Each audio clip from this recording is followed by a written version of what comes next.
Assalamualaikum warahmatullahi wabarakatuh. Waalaikumsalam warahmatullahi wabarakatuh. Yang saya hormati Bapak dan Ibu guru SD Negeri 2 Kaliwungu serta staf, alhamdulillahirabbil alamin. Puji syukur kita Allah Subhanahu wa taala yang telah melimpahkan rahmat dan hidayahnya sehingga pada pagi hari ini atau siang hari ini kita dapat melaksanakan PMO Project Management Office di bulan Desember, dan sholawat serta salam semoga tercurah pada Nabi kita Nabi Muhammad Sallallahu Alaihi Wasallam. Kita selaku umatnya semoga senantiasa mendapatkan syafaatnya di yaumil akhir. Bapak Ibu yang saya hormati, bahwa pada PMO di bulan Desember ini kita mengambil tema karena kita sudah melaksanakan pembelajaran selama 1 semester. Jadi kita akan mengambil tema tentang implementasi pembelajaran di kelas. Tetapi untuk fokusnya, karena kita kemarin sudah penerapan pembelajaran yang menyenangkan, jadi sekarang kita itu fokusnya di implementasi pembelajaran di kelas, tetapi fokusnya di E5 atau project profil pelajar Pancasila.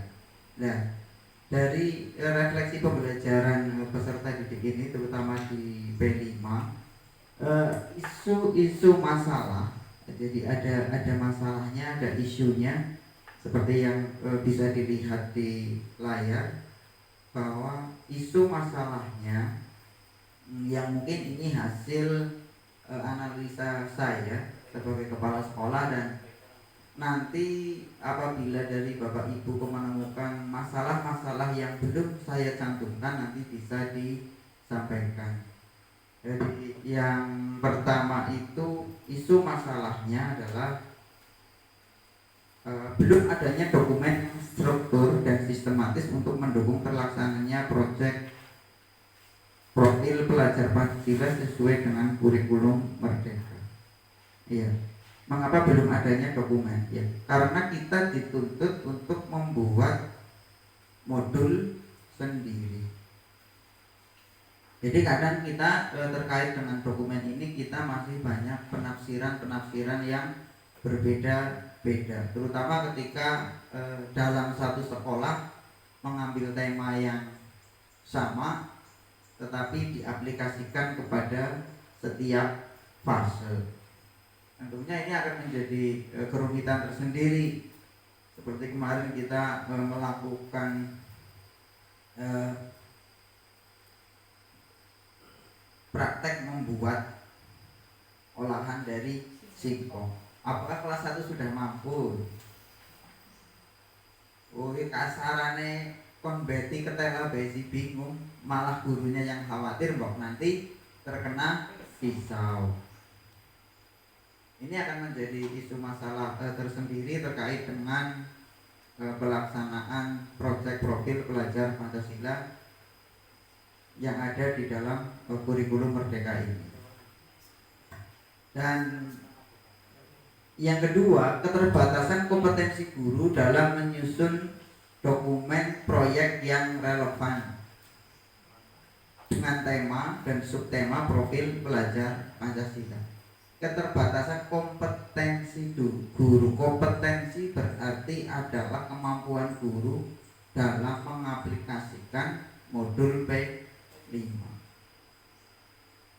Jadi kadang kita satu sekolah saja persepsinya masih macam-macam, masih berbeda-beda.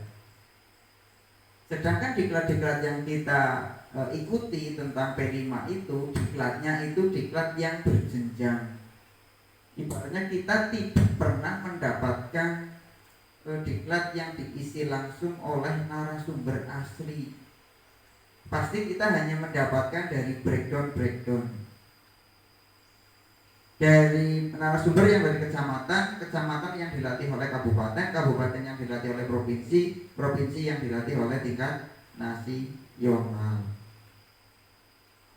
Ibarat anak tangga kita itu berada di yang terakhir, dan saya yakin dari setiap penurunan ilmu itu pasti ada yang tidak terserap secara utuh. Iya, karena sudah melewati berbagai jenjang dari nasional di tingkat ke provinsi, dari provinsi ditularkan lagi ke kabupaten, dari kabupaten menularkan lagi ke kecamatan, tim kecamatan menularkan kepada masing-masing sekolah. Nah, kalau yang dikirimkan benar-benar di sana mengikuti dengan baik, kalau di sana memang benar-benar memperhatikan dan paham tentang P5. Nah, kalau yang dikirimkan ke sana ternyata di sana mungkin kondisinya sedang tidak fit atau sedang ada pemikiran-pemikiran lain yang membuat konsentrasi ketika melaksanakan kegiatan di sana itu menjadi tidak maksimal. Itu juga menjadi catatan bagi kita bahwa keterbatasan kompetensi guru itu juga pengaruh ketika kita akan melaksanakan P5 ataupun menyusun modul P5. Itu masalahnya. Itu terkait dengan analisa saya sebagai seorang kepala sekolah di SD Negeri 2 Kaliwungu. Dan yang ketiga, kurangnya panduan teknis serta bahan ajar terkait proyek profil pelajar Pancasila. Iya. Mengapa ini kurang? Ya kurang karena kita dituntut untuk melaksanakan P5 sesuai dengan kondisi yang ada di masyarakat. Nggak mungkin contoh dari sana bisa diterapkan plek jiplek di Kaliwungu 2, itu nggak mungkin. Sekarang begini saja, untuk di SD misalnya di area kota kecamatan misalnya di Mandiraja, di sana menyusun modul proyek P5, apakah bisa serta merta ditularkan di Kaliwungu 2? Tidak bisa. Seperti kita di sini melakukan olahan singkong, apa bisa singkong diaplikasikan di daerah Mandiraja? Ya tidak relevan dong. Di sana adanya tanamannya berupa tanaman batu. Di sana sudah banyak perumahan, sudah jarang ditemukan tanaman singkong. Itu yang menjadi isu-isu masalah terkait dengan kurangnya panduan teknis terkait dengan proyek pelajar Pancasila. Itu terkait dengan isu-isu masalah yang ada. Dan harapan saya dengan isu-isu masalah ini, mari kita terus berpikir kritis sehingga kegiatan-kegiatan terkait dengan proyek pelajar Pancasila itu kita dapat mengaplikasikan sesuai dengan kita tidak mengharapkan sempurna, cuma kita mendekati apa yang diharapkan oleh pemerintah. Dulu ketika awal-awal ada P5, tiba-tiba tahu langsung saja pertemuan ke dua, misal tiba-tiba langsung market day dilaksanakan di setiap hari Sabtu, katanya P5. Itu kan miskomunikasi yang kebablasan. Lah wong bocah praktek gawe durung ngerti-ngerti wis kon dodolan. Kalau kita alhamdulillah sudah mulai paham sedikit demi sedikit, dan kemarin kita sudah melaksanakan upaya jual beli dan promosi melalui kita mengadakan pasar murah kemarin ya. Istilahnya apa kemarin? Serbu ya. Pasar murah serbu karena harganya serba 1.000. Ya pasti laris wong harganya di bawah pasaran. Jadi pasti laris karena harganya di bawah pasaran. Tapi tidak apa-apa, karena yang penting kita itu bisa memberikan pelajaran kepada anak bagaimana cara melakukan transaksi jual beli. Bisa anak mulai menghitung berapa. Ya, isu masalah yang saya temukan barangkali nanti ada yang sama bisa jadi. Ini yang satu terkait dengan program P5 yang kita laksanakan. Ini kalau kebetulan kita itu ambilnya singkong hari itu atau di bulan itu bermusim singkong, ini tidak ada masalah. Tapi ketika terjadi di bulan yang di situ itu di lingkungan ternyata nanamnya bukan singkong tapi jagung. Nah ini ada sedikit bermasalah. Jadi nanti ada paling tidak observasi awal dulu ke lapangan di semester ini untuk petani itu ada rencana menanam tanaman apa sehingga nanti apa yang kita tuangkan di P5 itu terkait dengan program kegiatan yang akan dilaksanakan itu tidak ada masalah dan aman.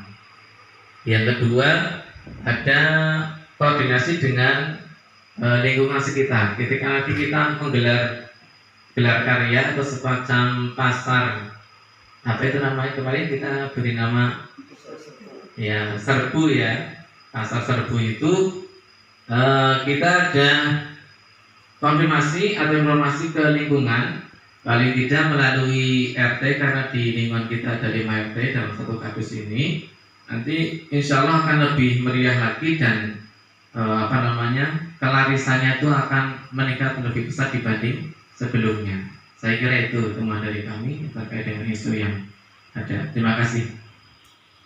Ditanam oleh petani. Iya. Berarti untuk di Kaliwungu 2 itu ada 2 jenis tanaman yang memang biasa ditanam. Mungkin di musim penghujan itu menanam singkong, di musim kemarau menanam jagung. Karena kalau tidak dilakukan seperti itu mungkin mengalami kendala terkait dengan jenis tanamannya tidak bisa tumbuh dengan maksimal. Jadi berarti mungkin di kewirausahaan di tema selanjutnya kita bisa menerapkan dengan karena masih kelas 1 masih awal, jadi di sini kendalanya pengenalannya itu masih apa ya? Iya masih ini apa namanya? Iya masih terkendala, masih kesusahan dalam ini mengenalkan beberapa aktivitasnya ke anak. Ini kalau di fase A yaitu fase kelas 1 dan kelas 2 ini aktivitasnya masih mengalami kendala dalam pengenalan singkong. Yang pertama kan kemarin ini aktivitas pertama masih bisa diatasi, tapi ke aktivitas berikutnya kalau wawancara dengan narasumber ini masih butuh ini pendampingan khusus karena kan masih kelas 1 itu kan masih susah. Mungkin kendalanya hanya di situ saja dari kelas 1. Terima kasih, dari saya cukup sekian. Standar yang biasa kita pesan kaos itu sampai 75 per orang. Kalau anak sih mungkin bisa lah, anak-anak sekarang juga dewasa. Nah kalau Erli kan ukurannya dengan saya kan besaran Erli. Gitu. Nah kalau untuk kaos saja per anak itu 75 sudah 75 kali 2 ya dengan orang tua berarti kan 150. Dan kegiatan-kegiatan yang lain tentunya di workshopnya kita mau mengambil apa workshopnya besok menghias itu galon menghias galon. Kalau menghias galon berarti kan yang harus kita sediakan kita itu galonnya nanti kita sediakan, kita yang mencari dari sekolah, kita yang mencari galonnya supaya nanti lebih mudah. Tetapi nanti untuk bahan-bahannya bisa nanti mengambil dari anak-anak, misalnya anak-anak diminta untuk mencari bahan. Permasalahannya tadi Bu, sudah kami sampaikan di PowerPoint yang kami susun bahwa isu masalahnya. Bentar, saya share screen saja.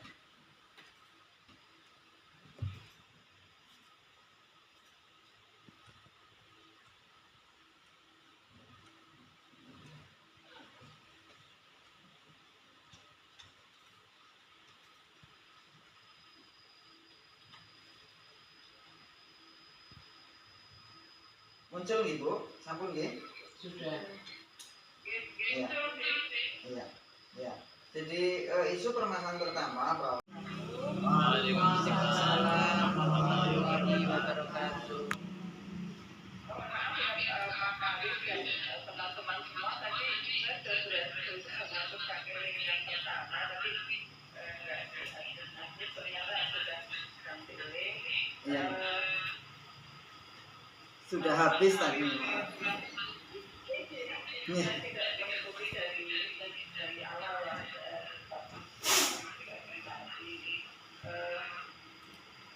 Saya ingin tahu yang menjadi persoalan paling ya fokus dengan apa yang tidak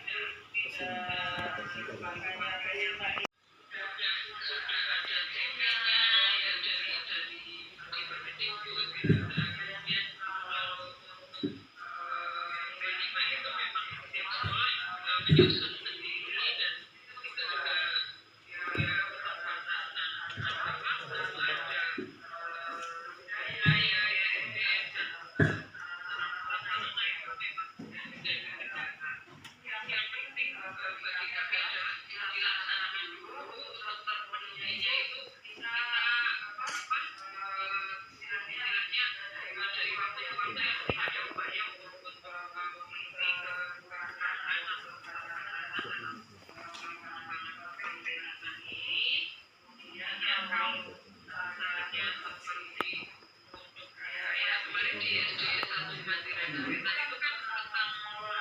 sampah ya